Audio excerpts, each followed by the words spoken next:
tapi juga beliau meninggalkan legasi dalam arti luas yang mungkin masuk itu beberapa program yang mungkin akan bisa dilanjutkan oleh pemimpin berikutnya untuk membangun Tapanuli Utara.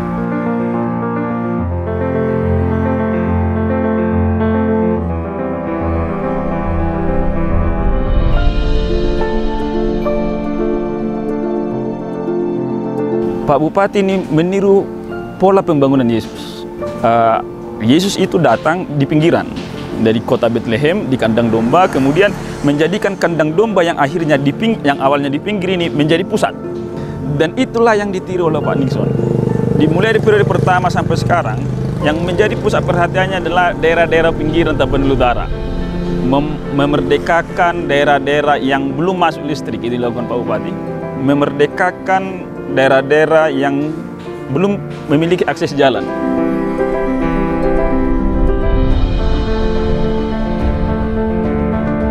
Jadi dibilangnya lah sama aku gini kan, Pak Reza Guguk, untuk menjadi pemimpin itu kita harus bisa, harus berani katanya kan.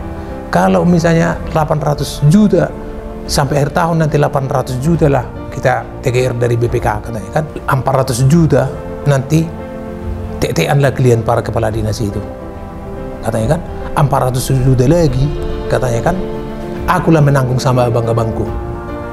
Bayangkanlah seorang pemimpin itu ngomongnya, dan belum pernah aku dengar pimpinan yang mau seperti itu. Itu sebenarnya membuat aku semakin tertarik sama beliau itu. Bayangkanlah, nggak ada apa yang diharapkan dari situ selain untuk pembangunan itu, bandara itu, tapi mau dia berkorban.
Kabupaten Tapanuli Utara, sebagai salah satu kabupaten terluas di Provinsi Sumatera Utara, memiliki potensi luar biasa.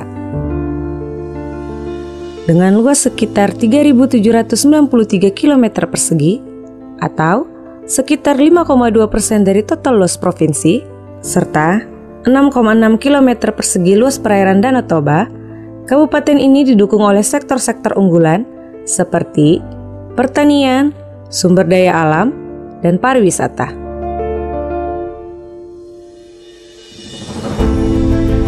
Pada tahun 2013, terdapat kurang lebih 52% desa tertinggal dan 8% sangat tertinggal.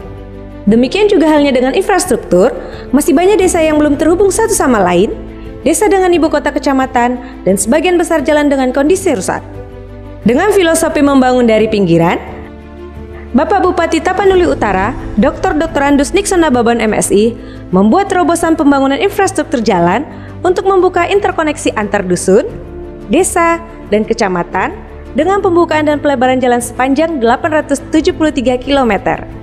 Pembukaan dan pelebaran jalan tersebut berdampak langsung terhadap kondisi desa yang awalnya masih dengan status desa tertinggal menjadi desa berkembang.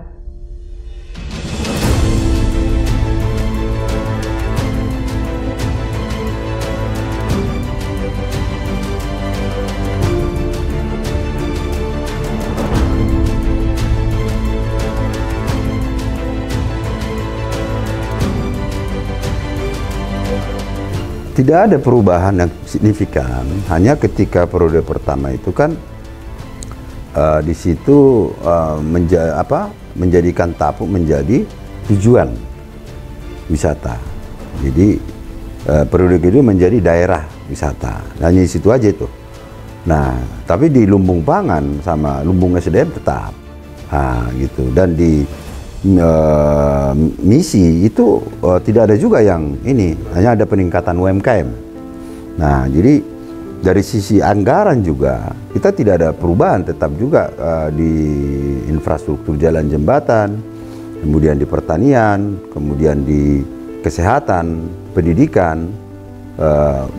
Periode kedua meningkat agak kita buat di UMKM. Nah, hanya itu yang perubahan kita buat, ya kan. Fokus perkembangan di Kabupaten Tapanuli Utara mengikuti jejak visi dan misi yang telah digariskan oleh Bapak Bupati selama 2 periode kepemimpinannya. Visi Bapak Bupati, Dr. Andos Nixon Nababan MSI, pada periode pertama tahun 2014 hingga 2019 mencita-citakan Tapanuli Utara sebagai lumbung pangan dan lumbung sumber daya manusia berkualitas serta daerah tujuan wisata.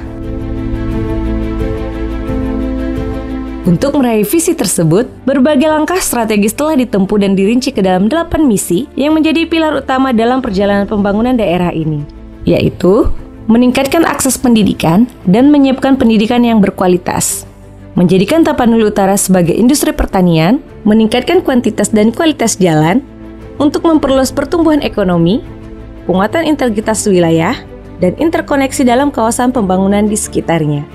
Membangun pemerintah yang bersih dan transparan, serta berorientasi pada pelayanan publik atau good and clean governance dengan sistem e-government, meningkatkan akses dan kualitas pelayanan kesehatan gratis khususnya di puskesmas, menjamin ketersediaan bibit unggul dan pupuk bersubsidi dengan sistem bayar pasca panen, menjadikan desa sebagai pusat percepatan pembangunan, mengembangkan minat bakal generasi muda di bidang seni, budaya, dan olahraga.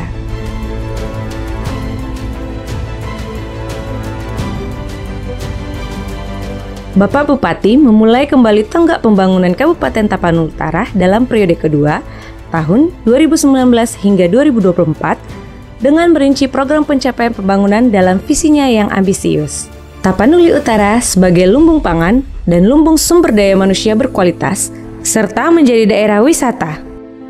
Dalam periode kedua ini, terdapat 8 langkah strategis yang menjadi kunci utama untuk menggenapi visi pembangunan tersebut, yang kemudian dijabarkan dalam bentuk misi, yaitu meningkatkan ketahanan pangan dan kesejahteraan petani, pengembangan komoditi dan produk unggulan daerah berbasis pertanian dan sumber daya lokal, meningkatkan kualitas layanan pendidikan dan kesehatan, meningkatkan kualitas dan daya saing sumber daya manusia, meningkatkan destinasi wisata, meningkatkan kualitas infrastruktur yang terintegrasi, meningkatkan kapasitas desa menuju desa mandiri, meningkatkan kualitas pelayanan publik dengan sistem e-government.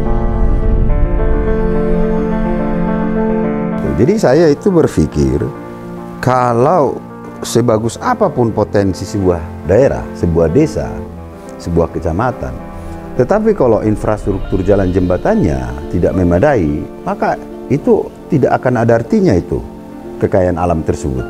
Tidak ada manfaatnya, tidak ada dampaknya. Nah, ketika kita itu persoalan dasar itu kan kunci perekonomian itu kan di jalan jembatan. Nah, maka itu yang harus kita selesaikan, dasarnya itu. Ada puluhan desa di tempat kita terisolir, tidak bisa masuk kendaraan. Nah, bagaimana kita bisa mengharap itu agar daerah itu bisa menyumbang ekonomi bagi Indonesia, bagi Tapanuli Utara, atau kepada masing-masing pribadi kalau kualitas jalan tidak memadai? Nah, ini yang harus kita selesaikan. Maka kita lakukan bagaimana anggaran itu kita fokuskan ke sana. Persoalan yang disampaikan oleh masyarakat adalah infrastruktur. Infrastruktur antar desa dengan desa tidak saling interkoneksi. Kecamatan dengan desa, ibu kota kecamatan maksudnya, tidak terinterkoneksi dengan desa. Sehingga ada desa di Tapanuli Utara, supaya bisa sampai ke desa itu harus melalui kabupaten lain. Oleh karena itulah dalam misi pembangunan Tapanuli Utara 2014-2019 diinstruksikan oleh Pak Bupati, itu ada tertuang dalam dokumen perencanaan itu, desa sebagai pusat pertumbuhan. Oleh karena itulah Pak Bupati dengan berani menggelontorkan dana yang mayoritas untuk infrastruktur ini.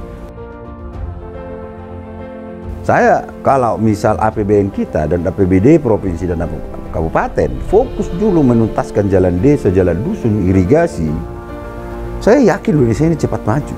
Tidak ada urbanisasi, tidak akan ada urbanisasi, apalagi didorong melalui UMKM lagi, hilirisasi produk-produk di desa. Jadi desa menjadi pusat pertumbuhan ekonomi, desa menjadi pusat hilirisasi, desa kuat, kota maju, Indonesia mandiri. Konsepnya seperti itu. Ngapain kita membangun mercusuar, bangun apa proyek-proyek mercusuar, yaitu APBN, sementara APBD di kabupaten-kabupaten tidak sanggup membenahi persoalan desa.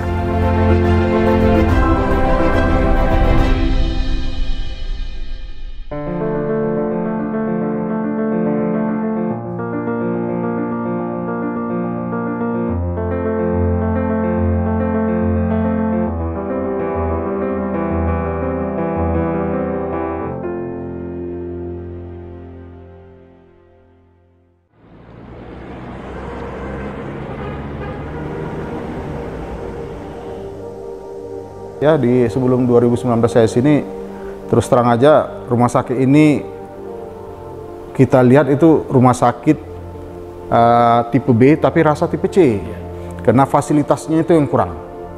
Nah, di 2019 sampai dengan sekarang kemajuannya sudah luar biasa. Bahkan kita sudah ditunjuk oleh kementerian, yang pertama sebagai rumah sakit rujukan COVID, yang kedua kita juga rencana tahun depan juga sudah bisa melaksanakan operasi kateterisasi jantung di sini. Artinya peran beliau membangun rumah sakit ini juga sangat besar. Bahkan kesejahteraan pegawai itu diperhatikan. Ya, bagaimana supaya pegawai ini bisa tersenyum, bisa sejahtera, sehingga itu memotivasi para pegawai ini untuk bekerja dengan baik. Ini rumah sakit ini dulunya itu baru sebelum saya bupati itu ya paling 2-3 pasien, dokter juga nggak ada, spesialis nggak ada.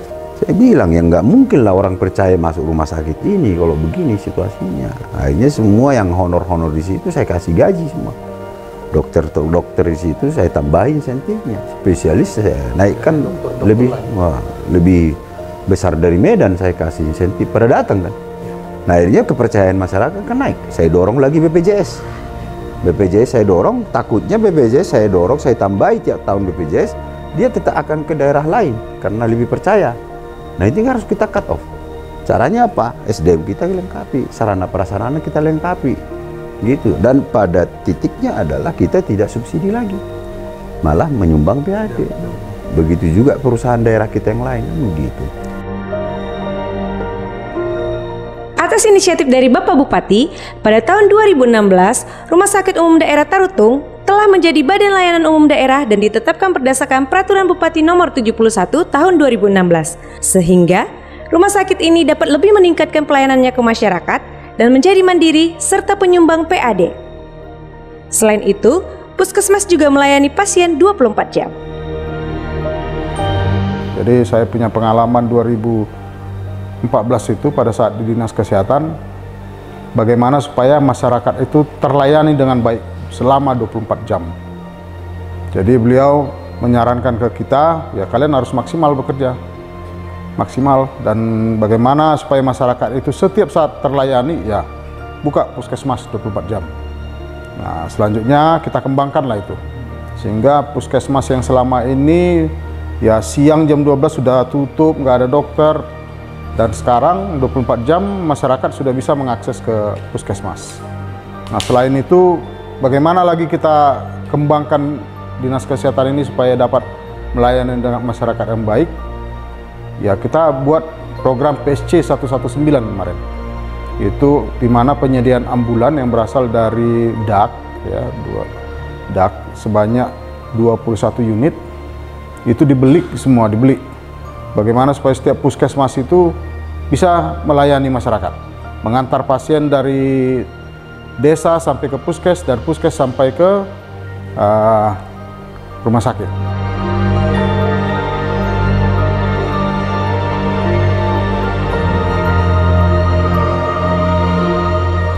Setelah itu dipenuhi semua kebutuhan-kebutuhan di puskes itu, diperbaiki, dibangun, difasilitasi sesuai dengan ukurannya kemampuan Pemda untuk memenuhi kebutuhan daripada puskes itu.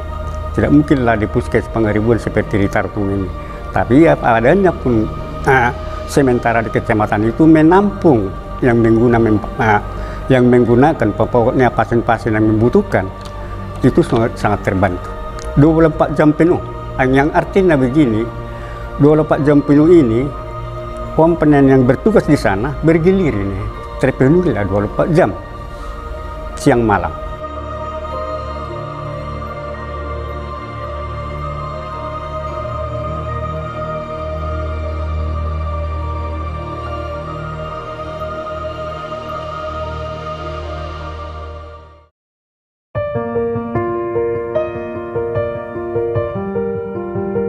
Saya ajukan Bandara Silagi dan saya lengkapi dengan visibilis tadi. Nah, ketika itu Bapak Presiden itu sudah setuju rapat di bandara. Betul? Garuda harus mendarat bulan depan. Garuda setuju. Kemudian Garuda 2 minggu kemudian menelepon saya agar tebingnya saya papas. Saya siap mapas tebing dengan segala risiko. Kemudian loksit. Saya harus membayar loksit 25% kalau tidak salah. Saya undang semua teman-teman bupati, saya telepon, semua oke, mau loksit. Tapi begitu mau tanda tangan di rumah dinas di Tarutung, semua bupati kabur, gak ada yang mau. Kaburnya, wah nanti kami tanya dulu DPRD kami. Akhirnya saya sendiri yang tanda tangan. Jadi aku bilang, kan ini sebenarnya Pak, Angkasa Pura II punya apa katanya, punya lahan. Aku bilang, ya walaupun Angkasa Pura II demi rakyat, demi pengembangan Tapanuli Utara ini, udah kita harus pangkas katanya. Kita harus pangkas katanya. Jadi aku bilang, kan ya udahlah kalau memang itu perintah Bapak, saya siap melaksanakan. Saya bilang, tapi biar tahu Bapak, kalau kita hitung-hitung ini lebarnya ini 60 meter, 100 meter ke sana, lah kali 8 meter, puluhan ribu kubik ini Pak, yang harus kita pindahkan, kita pangkas. Aku bilang, alat kita cuma sekian, alat kita ketika itu hanya 6. Aku bilang kan, datanglah Bapak itu bilang kan, pokoknya kita kerjakanlah, aku sudah tekan perjanjian dengan Garuda Indonesia. Udah tekan dalam waktu 14 hari sejak besok. Kalau bisa kita pangkas itu, katanya kan, akhir bulan akan mendarat di sini Garuda. Nah, 2 minggu kemudian masuk Sriwijaya. Datang tagihan ke saya bulan berikutnya, saya bilang sama Garuda, kita audit. Kalau kalian rugi, saya bayar. Tapi kalau nggak rugi, jangan dong. Mereka nggak mau diaudit, saya nggak bayar. Gitu, karena kita G2G, saya bilang, government to government. Karena kita G2G, ayo dong. Karena saya tahu mereka itu penuh pesawat itu, tidak rugi, gitu. Ngapain saya bayar? Gitu. Nah masuk Sriwijaya, kemudian masuk Batikir, itulah perkembangan sekarang. Seperti itu.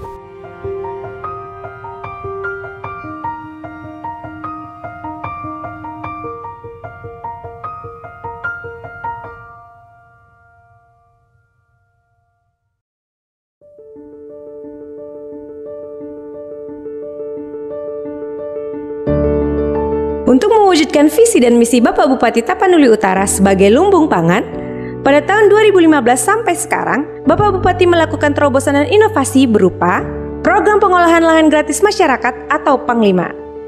Untuk mensukseskan program ini, Bapak Bupati melakukan pengadaan alat mesin pertanian.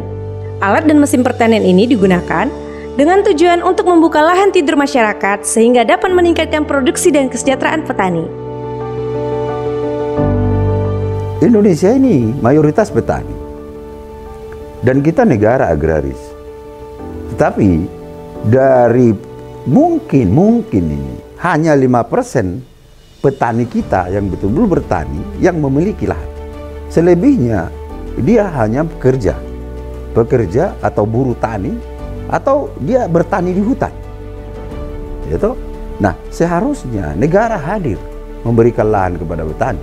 Katakan ada ketakutan ketika lahan itu diperjualbelikan untuk kepentingan pribadi, bisa dirubah, tidak sertifikat hak milik, bisa HGU. Bisa HGU. Yang penting petani kita itu kalau betul-betul dia bertani, dia punya lahan. Tinggal kasih bibit apa, bangun apa di situ. Jadi jelas nanti areanya. Sehingga kita tahu padi Indonesia tahun ini berapa panen, coklat apa kita tahu semua. Jadi tidak lagi kita import, kita tidak khawatir import. Kalaupun kita ekspor, kita tahu, ya toh, jangan ekspor kita jadi harga murah. Bohong kita itu berharap petani kita maju, hidupnya lebih sejahtera kalau disuruh nyangkul. Itu pembohongan itu. Kita koar-koar, ini lumbung pangan. Kamu harus bekerja keras, kamu harus giat bekerja, disuruh nyangkul. 2 hektar tanahnya disuruh nyangkul. Banyak juga, berapa sih yang bisa diolah? Apalagi anak-anaknya merantau, sekolah, tadi usia produktif keluar. Nah, kalau dengan mekanisasi, mungkin 1/2 hektar, 1/4 hektar, dia bisa 3 kali. Jadi gampang sekali melihat seorang kepala daerah itu, dia pro rakyat atau tidak. Lihat aja, ada nggak APBD-nya beli Al-Sintan? Karena kalau berharap kita dari kementerian, ya iya kalau ada, kalau nggak ada. Maka saya siapkan APBD terus untuk beli mekanisasi pertanian.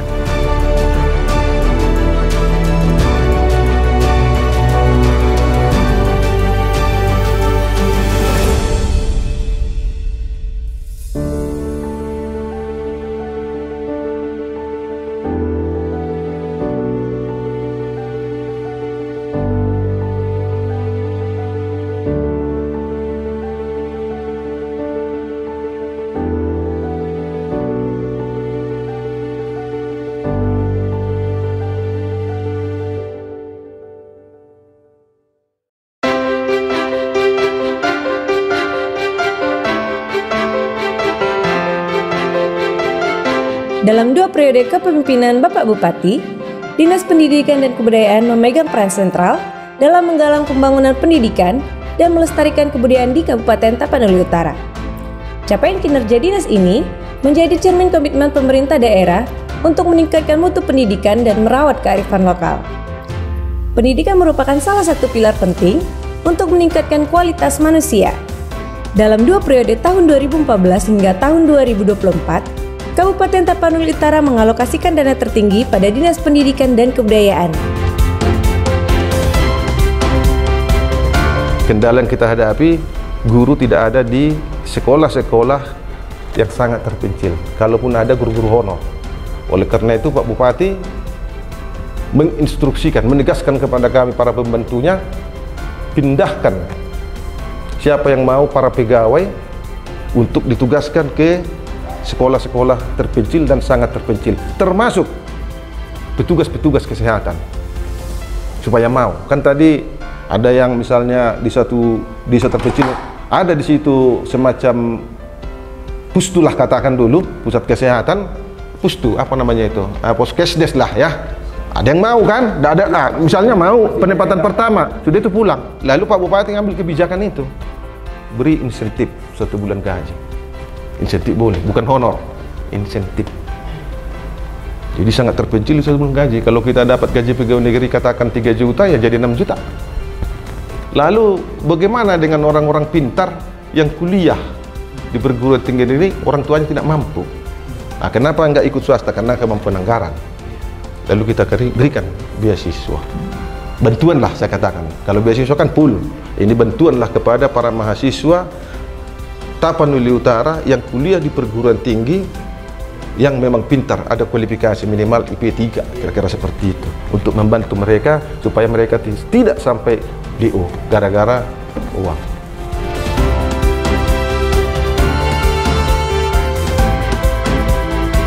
Sejalan dengan visi lumbung sumber daya manusia yang berkualitas, Bupati Tapanuli Utara melakukan terobosan dalam bidang pendidikan. Untuk mengatasi tantangan transportasi yang dihadapi oleh siswa di daerah terpencil dan jarak tempuh yang jauh dalam mengakses pendidikan yang lebih mudah dan nyaman, Bapak Bupati melakukan terobosan pengadaan bus sekolah secara gratis. Mimpi besar Bapak Bupati Tapanuli Utara Dr. Andus Nixon Nababan MSI untuk mendirikan Universitas Negeri Tapanuli Raya menjadi salah satu cita-cita dan harapan masyarakat Tapanuli Raya untuk dapat menyekolahkan anak-anaknya hingga ke perguruan tinggi. Hal ini juga salah satu upaya perwujudan visi Bapak Bupati Tapanuli Utara menjadikan Tapanuli Utara sebagai lumbung sumber daya manusia yang berkualitas. Selain mimpi mendirikan Universitas Negeri Tapanuli Raya, Bapak Bupati Dr. Andus Nixon Nababan MSI juga telah mengawali pembangunan sport center di Kabupaten Tapanuli Utara. Hal ini sebagai komitmen untuk memajukan generasi muda Kabupaten Tapanuli Utara.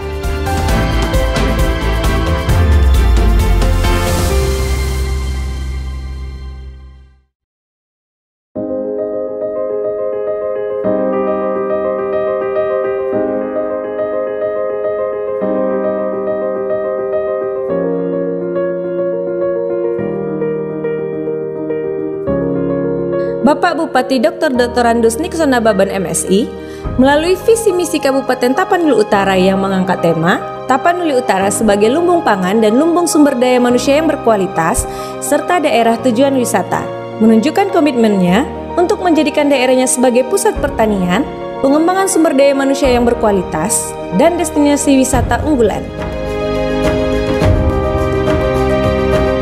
Salah satu terobosan dalam mendukung pengembangan IMKM dan UMKM adalah meningkatkan nilai tambah produk baik dalam bidang pertanian dan UMKM lainnya. Bapak Bupati Tapanuli Utara melakukan pembinaan hilirisasi produk-produk pertanian dan UMKM tersebut.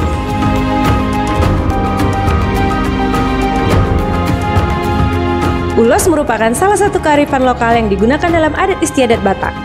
Namun sekarang ini, inovasi pengembangan ulos dan promosi oleh Bapak Bupati Tapanuli Utara melalui Dekranasda melakukan kreativitas dalam menghasilkan produk siap pakai seperti ready to wear, bomber, masker, tas, stola dari kain tenun atau tenun ulos. Singkatlah cerita itu kurang lebih 2 minggu datanglah seorang guru laki-laki penenun juga. Datang, terus dia udah bawa hasil tenunannya. Dia ikutin apa yang saya sampaikan, dibawalah itu ke rumah dinas. Terus pada dia datang tuh ditunjukkan tangannya, lihatlah Bu, tangan saya udah berdarah-darah. Memang susah Bu buat tenunan seperti ini yang berubah dari benang putar ke benang 100. Tapi inilah hasilnya. Terus saya lihatlah memang belum terlalu rapi sekali. Tapi saya pikir kan saya pegang bahannya udah nyaman gitu kan. Oh ya udah. Terus saya bilang ya udah Pak Edison, saya kerjakan ini. Jangan sebut saya Ibu Satika Semamora istri Bupati kalau kamu nanti nggak berhasil, saya bilang. Nah ini saya rubahlah dia, saya bawalah fashion show waktu itu, saya langsung desain, saya langsung berubahlah dia menjadi waktu itu pertama sekali untuk wanita berhijab lah baju ini. Saya buat fashion show di Jakarta. Nah pada saat itu memang langsung booming ulos ini, emang puji Tuhan ya. Setiap pameran saya bawa dia punya yang ditenun sama dia, yang benang-benang 100 ini. Terus saya bikin fashion show lagi di Indonesia Fashion Week seperti itu. Memang orang langsung terima ya. Saya pikir kan kalau kita memang lakukan dengan hati, saya pikir nggak mungkin lah Tuhan nggak dengar gitu. Dan pada saat itu emang mereka juga sampai kaget juga gitu. Sampai jadinya banyak orderan sama mereka, nggak kelawan sama mereka. Kalau dikatakan sampai sekarang 9 juta per kapita mereka dapat itu.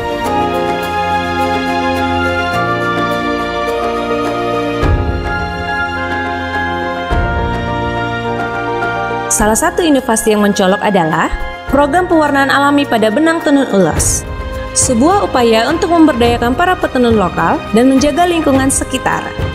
Dengan memiliki 2.258 petenun ulos yang tersebar di beberapa kecamatan, ulos tetap menjadi produk unggulan teratas di daerah tersebut.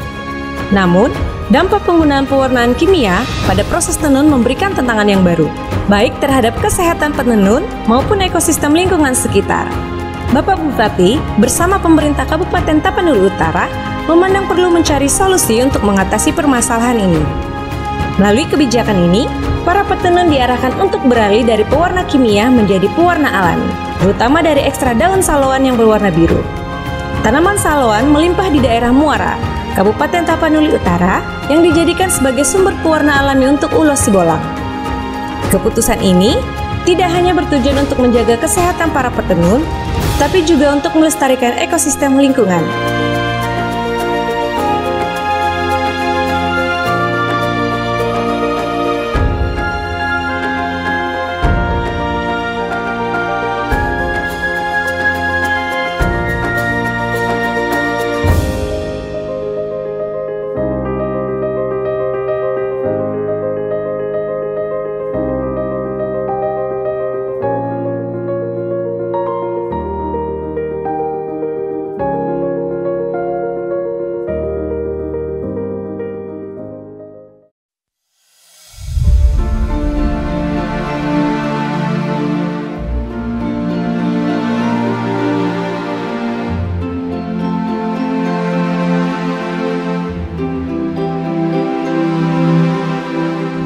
Gaya kepemimpinan yang penuh keberanian dan kepintaran Bupati dalam meramu strategi untuk menyelesaikan permasalahan di setiap bagian SKPD-nya menjadi nilai tambah yang mencolok.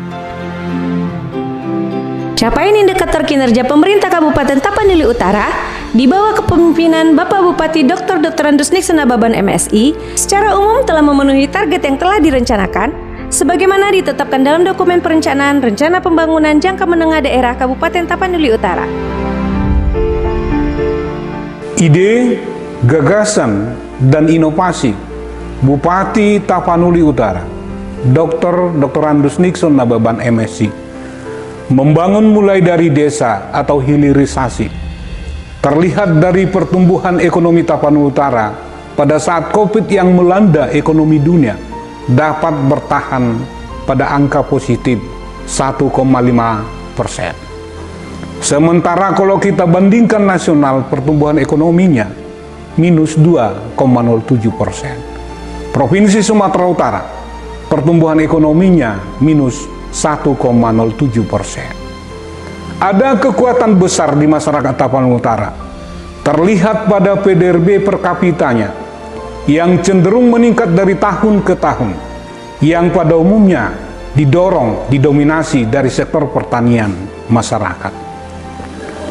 Nilai IPM Kabupaten Tapanuli Utara sejak tahun 2018 berada pada posisi yang tinggi dan mengalami pembentukan pola yang semakin meningkat atau semakin membaik.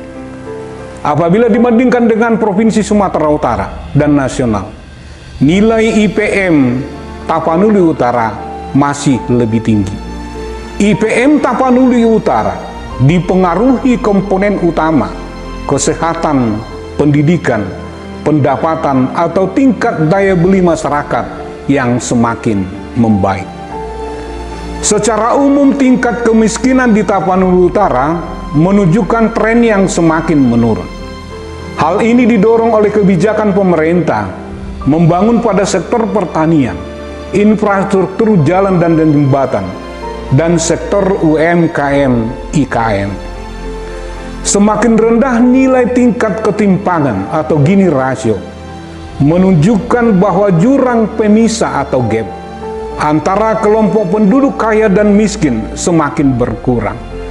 Tingkat rasio ketimpangan Kabupaten Tapanuli Utara termasuk kategori rendah, lebih rendah dibandingkan rata-rata provinsi dan nasional. Tingkat pengangguran terbuka Tapanuli Utara tergolong rendah dibandingkan dengan TPT Provinsi Sumatera Utara dan nasional. Hal ini disebabkan terbukanya lapangan kerja khususnya di sektor pertanian dan UMKM IKM. Namun tidak tertutup kemungkinan usia produktif mencari pekerjaan di luar Kabupaten Tapanuli Utara, termasuk juga di kalangan pelajar dan mahasiswa, cenderung menempuh pendidikan di luar Kabupaten Tapanuli Utara.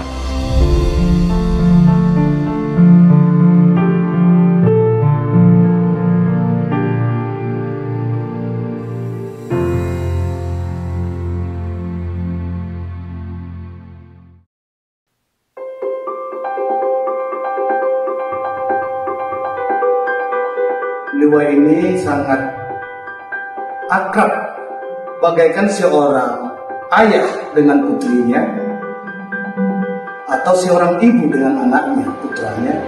Sebegitu juga keakraban Bapak Bupati Tapin Utara dengan masyarakat Tapin Utara. Di situ Pak Bupati ini sangat berpikir cerdas, bekerja cerdas, bekerja keras, mengakibatkan kepiawaian Pak Bupati Dr. Agus Nixon Nababan untuk mendatangkan anggaran baik dari provinsi, terutama itu dari anggaran dari pemerintah pusat. Ada bupati kelak seperti Bapak ini, bahkan 2 kali lebih dari Bapak Dr. Agus Nixon. Kiranya Tuhan mengirimkan bupati seperti Bapak Nixon Nababan atau lebih dari situ.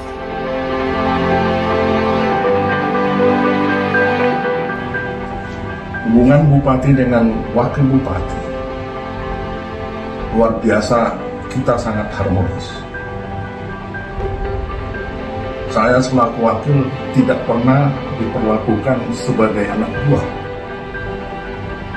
tetapi adalah rekan atau teman. Dan itu doa saya, beliau nanti berkarir dimanapun, tetap dia memikirkan Tapan Utara ke depan. Kita harapkan dia menjadi tokoh utama di Tapan Utara dalam pembangunan masyarakat dan pembangunan untuk kemakmuran ekonomi masyarakat di Tapan Utara ke depan.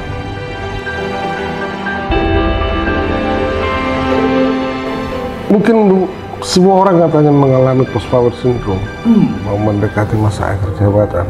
Kami juga beberapa OPD ini ikut-ikutan gitu. Ikut-ikutannya seperti ini karena beliau udah mau selesai, kok kita ikut-ikutan merasa sedih gitu. Kita yang ikutan sedih kan gitu. Karena mungkin akan mengalami perpisahan dengan beliau kan. Karena seperti yang saya bilang tadi, standar ini yang dia lakukan belum tentu lagi kita mendapatkan seorang bupati dengan standar seperti itu. Jadi seakan-akan kami ini juga ikut semacam mendung lah perasaan karena beliau sudah mau berakhir kan gitu. Kepada Pak Nixon misalnya, saya ingin mengatakan bahwa kehidupan orang beriman tidak ditentukan oleh kondisi sekitarnya, apakah dia sedang menjabat atau tidak sedang menjabat. Tetapi sebaliknya, iman orang percayalah yang menentukan sikapnya pada kondisinya. Oleh karena itu, ketika menjabat atau tidak menjabat, imannya lah yang menentukan sikapnya.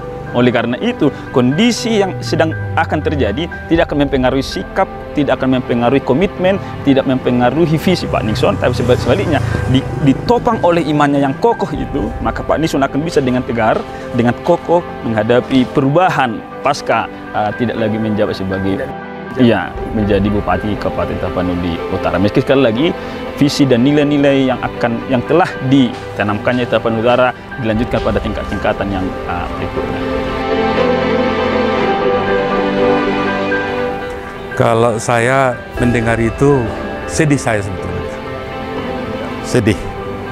Tetapi karena sudah ketentuan undang-undang di negara kita tidak membolehkan beliau lagi untuk ketiga kalinya, ya kalau saya sebagai pribadi sangat sedih, betul-betul sedih.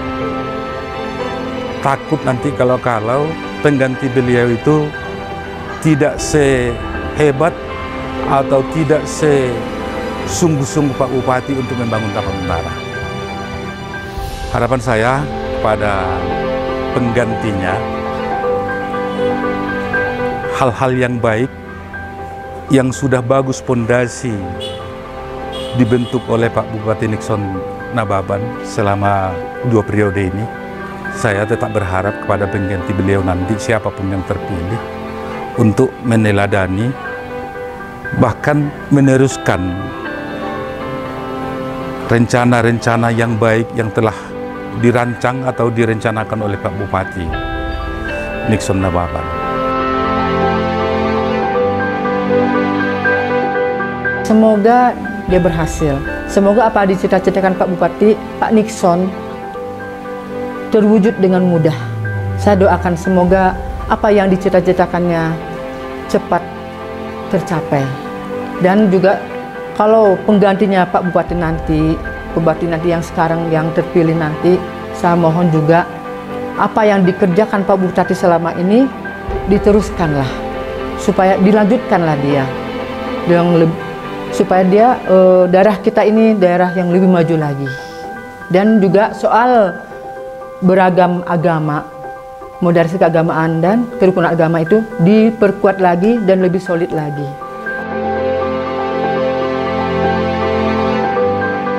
Jadi kami selaku masyarakat awam di Kabupaten Tapanuli Utara ini, di masa akhir-akhir jabatan ini Pak Bupati beliau Pak Nixon Nababan, ya kami sangat perasaan sedih ada juga. Ini sekarang ini saya udah mau menetaskan air mata ini. Lantaran apa Pak? Itu yang seperti saya bilang tadi, jarang sosok pimpinan seperti beliau ini dekat sekali sama siapapun. Iya, kalau saya nggak malu udah mau nangis ini. Di akhir-akhir jabatan Bapak beliau ini yang dapat kami harapkan dalam pengharapan kami dan dalam doa kami juga kami bawakan terus itu, semoga beliau tetap sehat-sehat walafiat.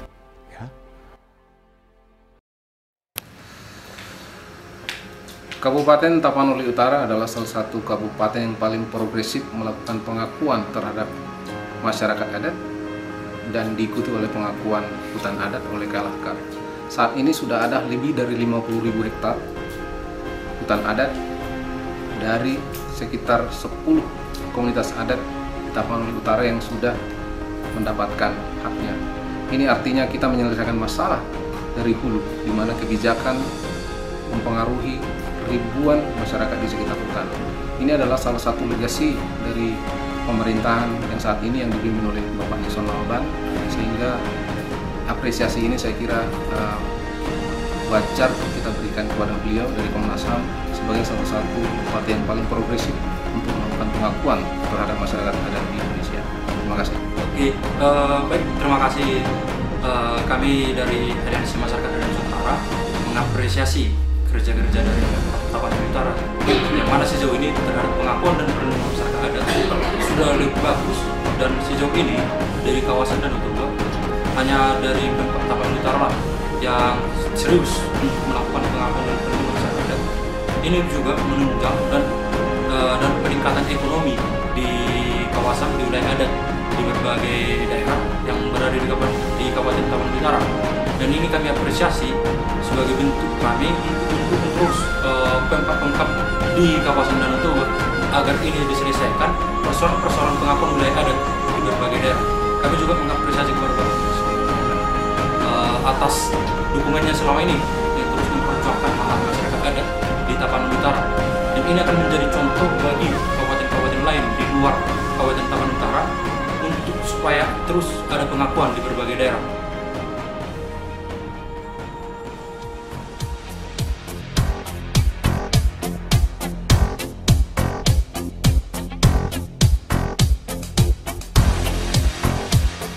Sebagai bentuk pengabdian yang gemilang, Bapak Bupati Dr. Andes Nixon Nababan MSI telah meninggalkan jejak yang mengesankan selama kepemimpinannya di Kabupaten Tapanuli Utara dari tahun 2014 hingga tahun 2024.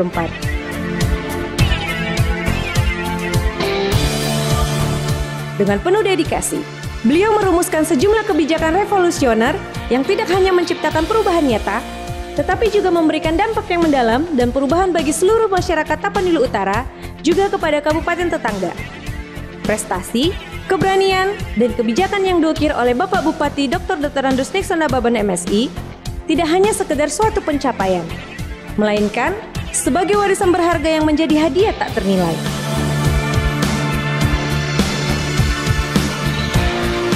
Jejak kepemimpinan tersebut menjadi sumber inspirasi dan rujukan bagi masyarakat, juga kepada pemimpin yang akan datang. Sebagai sosok pemimpin, Dr. Andes Nixon Nababan MSI memperlihatkan paradigma kepemimpinan yang visioner. Beliau tidak hanya berani mengambil langkah-langkah krusial, tetapi juga memiliki kecerdasan yang inovatif.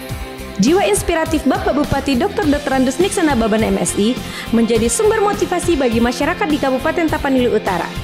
Sehingga, dalam konteks kepemimpinan, warisan ini bukan hanya merupakan kenangan indah, melainkan juga menjadi model inspiratif bagi pemimpin-pemimpin selanjutnya. Inilah 37 legasi Bupati Tapanuli Utara, Dr. Andus Nixon Nababan, MSI.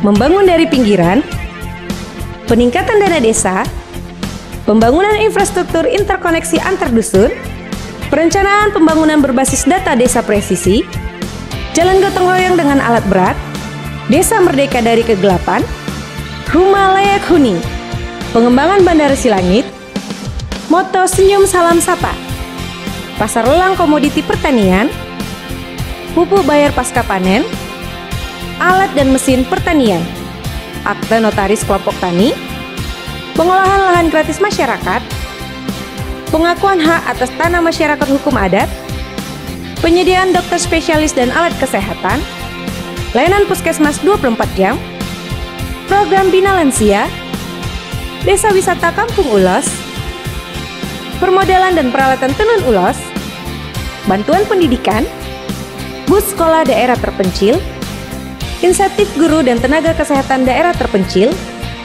program Ausbildung, Badan Layanan Umum Daerah Rumah Sakit Umum Daerah Tarutung, Rumah Singgah Sehat Jiwa Pangaribuan, Rumah Sakit Umum Daerah Tarutung sebagai rujukan penanganan COVID-19, air mineral dalam kemasan Protio, modifikasi ulus menjadi fashion, pemulihan ekonomi nasional, kawasan baru daya tarik wisata Siatas Barita, ruang publik kawasan perkotaan Tarutung, SPAM IKK Tarutung Sipoholan Siatas Barita, inisiasi pendirian Universitas Negeri Tapanuli Raya, Sport Center Kabupaten Tapanuli Utara, berbagai inovasi daerah, penghargaan dan piagam.